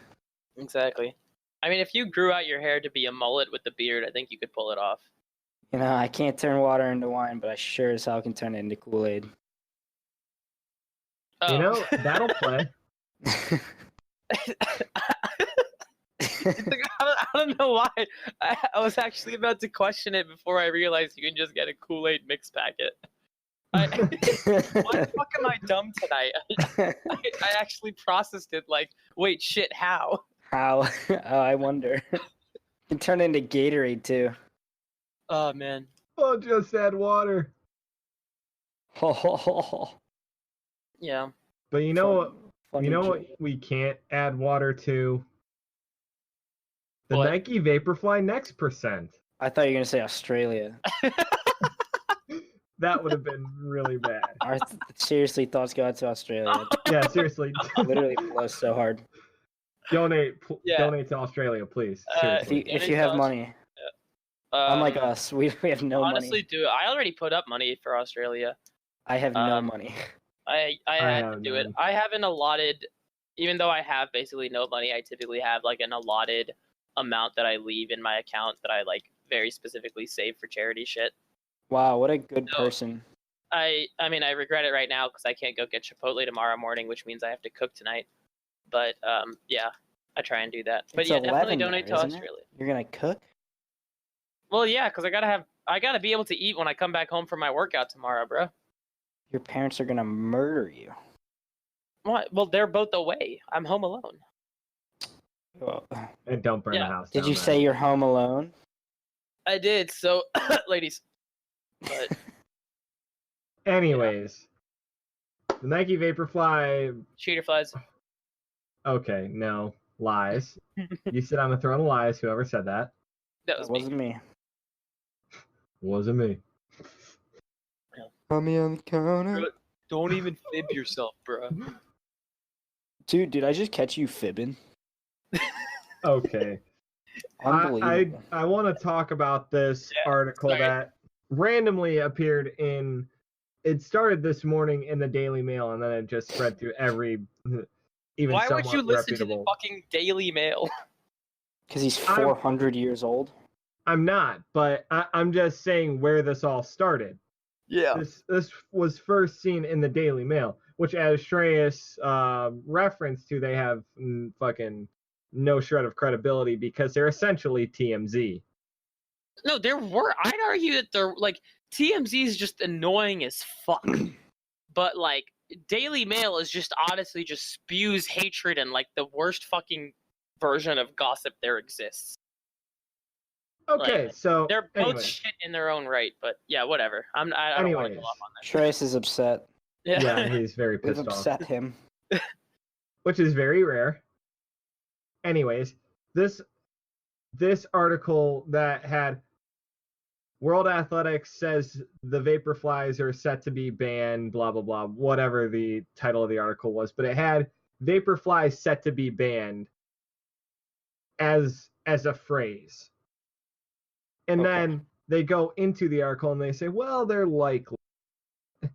Bitch, it's one or the other. So that's issue number one that I have. But like I said, appeared in the Daily Mail, then appeared in the Telegraph with a follow-up article where they spoke to Elliot Kipchoge, who said that the shoes that he used for the 159.40 were in fact fair and the sport should embrace technology. So there's two articles in the Telegraph, one in the Daily Mail, and the one in the Daily Mail got rehashed by the Telegraph, and that just started a fucking like fire over A nightmare. Yeah, it started like a nightmare fire like over the entire running scene. Runner's World published an article at about 1:00 today. Running Magazine, which is a Canadian publication very similar to Runner's World, published one not too long after. And it was just like this domino effect of like these various running publications who have some shreds of credibility, I'll say. Hashtag fake news. And they just took this story from the Daily Mail and ran, which is exactly what the Daily Mail wants. Yeah. And I mean, obviously that's my take on like that whole like the whole origin story sake. It's But- the correct take.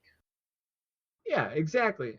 Now, however, I do want to talk about like the shoe as a whole because I've talked to a couple people so far, and the reactions have been mixed. At like one of my friends who owns a shoe store down in Akron, he's like, every brand has a competitor. It's fair game. There's essentially nothing they can do. Someone else I talked to, and we've talked about said person a lot on the podcast lately, and I'm gonna leave out names just for sources' sake, said that he won't think that they're banned at least for several months at this point because there's thousands of units out there because these are a massive hit with the hobby joggers. Is that his words? No. I'm paraphrasing. That would have been hilarious. But he did say that I don't think they'll be banned, and if they are, it won't be for several months. That's probably. I'm I sure also they'll don't. do it. I honestly don't like. while I'll agree that they might have to do like stars next to records or like have a level of credibility or like a level of, I don't know, rationing the way the records work, banning them outright, I feel like is kind of a stupid move. Yeah, and I feel like, and there's also like the whole rules discussion, which I also want to get a little bit into. Yeah. The other person that I talked to is an athlete from a rival brand, rival to Nike, that is. And this person said that the shoes should be banned because this person thinks they give an unfair mechanical advantage. However, you guys are aware that Saucony is releasing the Endorphin line of shoes, which is essentially Saucony's answer. It was developed with Jared Ward, Stinney, and some other Saucony road racing athletes. So, as someone who is familiar with that brand, yeah, I think you're gonna say that. But like I said, reaction's mixed. Now the whole rules thing is a whole nother like shitstorm in itself. Yeah. Because they're proposing a 36 millimeter stack height for shoes. If you do that, you alienate, I think, like 20% of the marathon or half marathon population. I don't think so. Most of those shoes are in the 32 to 35 range. No, the Bondies are above. Yeah, but the Bondies have never been a marathon racer, have they? Plus, they got the Rincons, Carbon X's, and Cliftons now, which are definitely more specific for racing than Bondies. Nobody who cares about whether or not their race time is official is going to be running in Bondies. But I mean, am I wrong? You're not wrong, but I'm just saying, like. So what is it? Like, I'm just playing like the rules are rules type of card here. So like, number one, like that's a huge issue because you cut out. Spencer's cut out entirely. Either that or my Wi-Fi's out. I guess we'll find out based on how exactly this voice translates back. Given that Tyler hasn't interrupted me yet. I wonder if I'm just talking over them right now because my Wi-Fi is so bad. Is it a power outage? Is my Wi-Fi bad? Find out after I cut this. I guess I'll find out too. Alright, I guess I'll dip and then join back. Hopefully that works. Hello? I see that Spence is talking, but nothing's happening.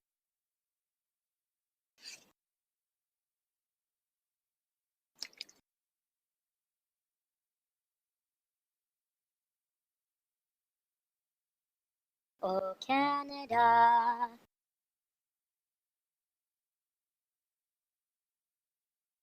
Technical difficulties on this episode of the podcast.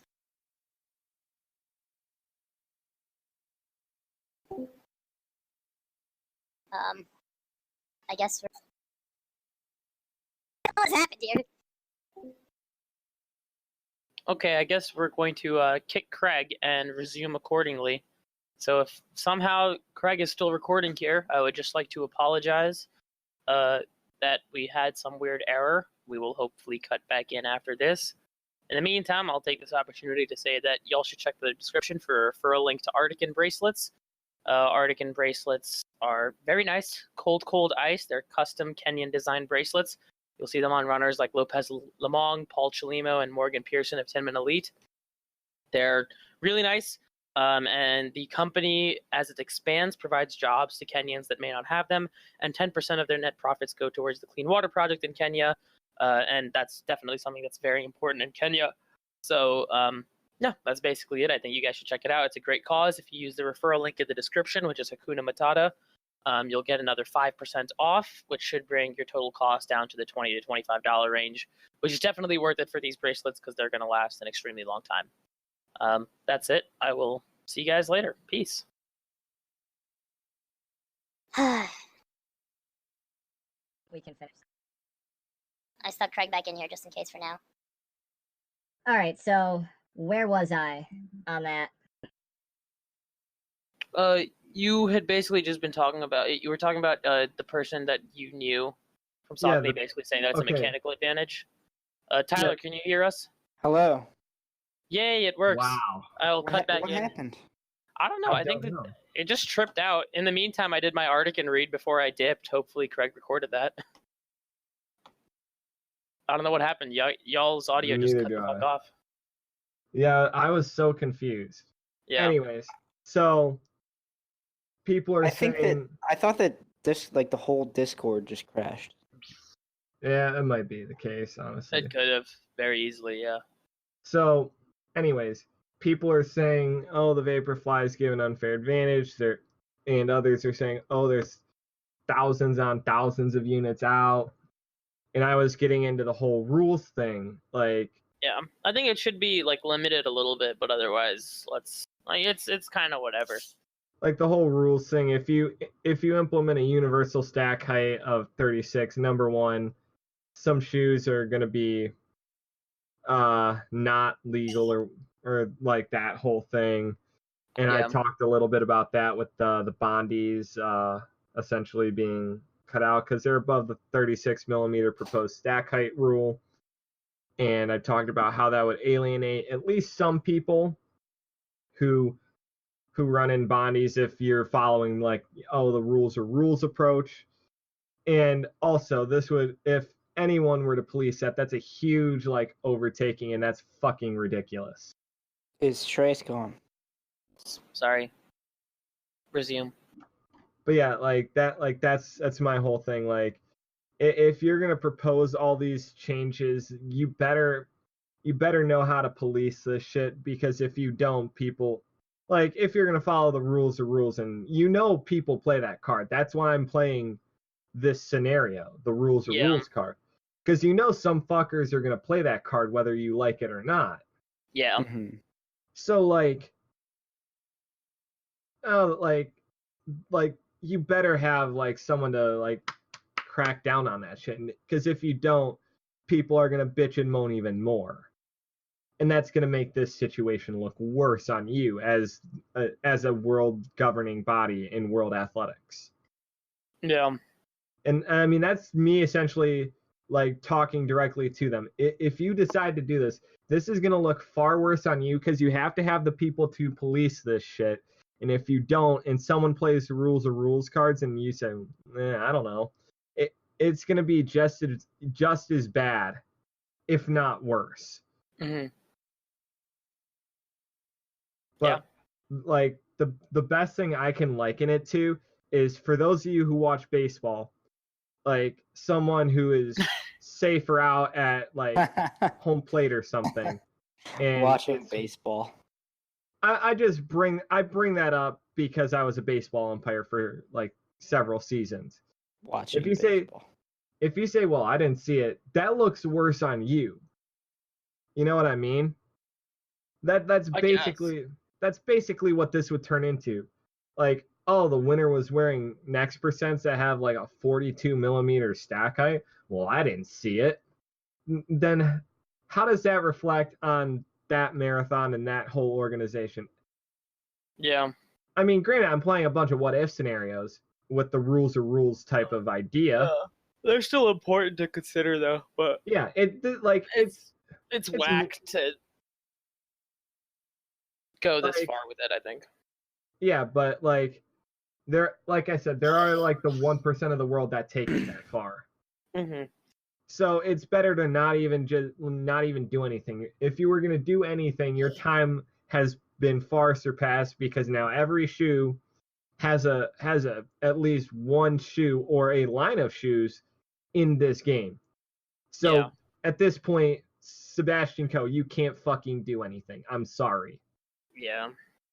That's why it's like, put a star next to it. I don't give a fuck. But saying that you're gonna outright ban them, if you want to ban further innovation, feel like free. The Alpha Fly. Yeah, I can agree with that. Those motherfuckers are just obscene. But they're moon shoes. They are moon shoes. I saw those. I'm like, I can't believe he's gonna fucking wear those. Yes, and then he wore them. I'm like, Tyler, I know, weren't you saying you're 5'10" in Hokas? Yeah. Dude, Yeah, you'd be 5'10" fucking Hokas. 6 He'd be foot in 6 those foot. shoes. Yeah. He'd be 6 foot fucking in Alpha Flies, man. God damn. I'm actually. What am I? Yeah, I'm about 5'10" in Hokas. A Yeah. little bit taller, but Say Trey Whack. give me a pair of Bondies. Nah. Bondies are too soft. Come on now. No, Bondies are just soft enough. They got hella they're cushioning. very soft shoes. Very nice.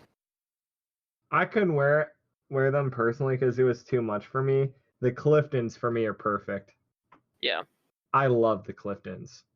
I need to get a pair of Clifton. There's probably be the next shoe in my cycle. You still haven't gotten a pair of Clifton 6s. Dude, I have like 8 fucking shoes that I still need to finish They with their need cycle. to be, no joke, the next shoe you buy. Yeah, they are. They're so They're gonna good. be. They're so good. I'm fully intending on having those be the next shoe that I buy. Good. Yeah. Don't let me down.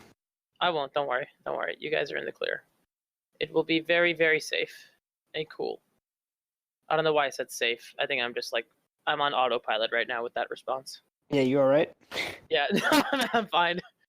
But yeah, no, I think I was just like it's closer to the 2 hours, so I was sort of trying to find a clever segue to wrap it up, but then I didn't actually answer the question while I was trying to do that, so You're being very ambiguous. I was being 2 extremely ambiguous. hours. I want Cliftons, but I don't have money and I need to wait. I'll for my buy shoes. you some Cliftons. That's a joke. I have no money. I was gonna say if you buy me Cliftons, I'll call you daddy. That in the All biz right. is what we like to call a callback. I'm gonna puke. Yeah, exactly. I mean, we did have to call back to finish this podcast, so Yeah, exactly. That was good. That was good. You get props for that. For someone who's a mean- fan of shitty puns like me, that deserves recognition right there. That was A1. that was probably one of my better ones too. I mean, Yeah. considering we're at the end of the line anyways. Hey, guess what? Yeah. What? Boo. Oh, I thought you were gonna say chicken butt. I could have sworn you were gonna say chicken butt. Why would I ever say that? I Hey, don't know. Shreyas, guess what? Chicken butt. Got him. Oh, he's muted now. Yeah, I'm not. he's gonna leave, and that's gonna be the end of the podcast. He's broken me. Yeah. Tyler's just fuming right now. I'm lost with no direction. Isn't that how you always it- are though? Yeah. That's Yeah, what I he's thought. not wrong. Yeah. Welcome to this very terrible end of the Unattached podcast. Classic. We have several of these beginnings. What? Yeah, our beginnings are worse sometimes. Yeah. They're just fucking Hey, terrible. I But mean, that's what you get here. That's what you paid for. You haven't paid for Hopefully shit. you haven't Hey, you paid gotta for have anything. a really good meat of your workout, right? If you paid for this, save your goddamn money. You paid mean- for this, you've made a huge mistake somewhere along the line. Like massive. How did you do that? unless who are you unless you're who are you listen- giving your money to? Unless we've blown up at this point and you're No, just no, listening yeah, back to see where we came from. exactly. If you're If listening, you have, if don't you're, listen anymore. Yeah, exactly. We really hope that whatever time we blow up by, the content has increased dramatically in its quality and our ability to speak in general. Is a little better. Yeah, because in general, I'd say we're lacking in that. We're not boomers yet. We have a ways to go before we get there, and really Hey, but- hone our speaking quality. But we have Bruce to teach us though. Exactly, which is why I want to have him on again. If only because none of the high schoolers are going to come on anytime soon. That sounded really weird out of context. There's a bunch of high schoolers in the Discord, that's all I'm saying. Also, I do want to mention before we actually sign off, I'm actually going to get to meet Dalton next week. Oh, are you really? Yeah. Shit, for what? He's running 804 by 4 at Mhm. Otterbine's second invitational meet. Damn. Hell yeah. So, Do well, Dalton. We believe in you. yes, run faster than me. Some of us believe in you. Yeah, that's important to say. As What do long you as you're mean? trying to steal our audience, I don't give a damn how you do. No, I'm kidding. I still love Okay. you either way. Just run faster than me, please. Yeah, that's all we ask of you. Be faster than Spencer. Pace me in a 5K. I need it. What do you pace you in a 5K? He'll get you He through 800 and can't. then die. Are you sure about that? Yes. Bitch, you're gonna be running 3 flat per K. He'll get you through like a K and a half and be like, nah, I'm good. Well, actually, I did hear from some friends who go to Otterbein that this race is actually going to be paced out by one of the Otterbein mid-distance guys, and he's going to pace it out to three flat per K. Damn. Are you racing in this? Yeah, I'm racing the Oh. 5K. Shit. Wait, how did you get in? Just like, is it an alumni meet or just unattached? No, well, I technically entered under my club name, but Direct I forget you're Athletics, in a club. baby. Yeah, I forget you're in a club. See, that's the one thing. As an unattached podcast, we got to speak to the all the post collegiate athletes that need to know how to run unattached at a meet. I feel like that's our next audience group to attack and like subject. Well, We have to that'll become be subject part of matter. our next podcast, how to sign up for Direct Athletics. Yeah, exactly. That, and I feel like just in general, we probably have got to do at least a little bit more catering to a broader audience. Because at this point, I feel like we still just cater to the Discord. I mean, we do running news, but most of it is Yeah. just our ridiculous shenanigans. As long as we don't fucking become Rojo and Weho, I don't care. Can we, though? No. Even if that was ironic, I'm gonna immediately shut it down. No. All right. Yeah, we'll kick it there. Yeah, I was going to say, you're making me sad, so we'll just cut it Yeah. here. Take us Yeah. away. That being said, this has been episode 11 of the Unattached podcast. Thanks so much for listening. You can find us on Spotify, Apple Podcasts, Anchor, many other fantastic streaming services. You can also find us now on YouTube, thanks to Shreyas, who will Indeed. also link his channel in the show notes. So if you missed any part of the podcast or want to go find any highlights, you can find them on YouTube as well as any other streaming platform. I'm Spencer Mahon, I'm Shreyas Sriram. And I'm Tyler Bowman. and we'll catch you guys in the next mile. Alright, get the fuck out of here. Finger guns. Finger guns. Finger guns. And his name is. All right. We're leaving that in. Yeah. Of course. Jesus Christ. Did No, I that just was- break your ears? That was fucking awesome. That's crazy. Until Craig gets out of here, where whatever happens stays in after the outro. Fine. Unless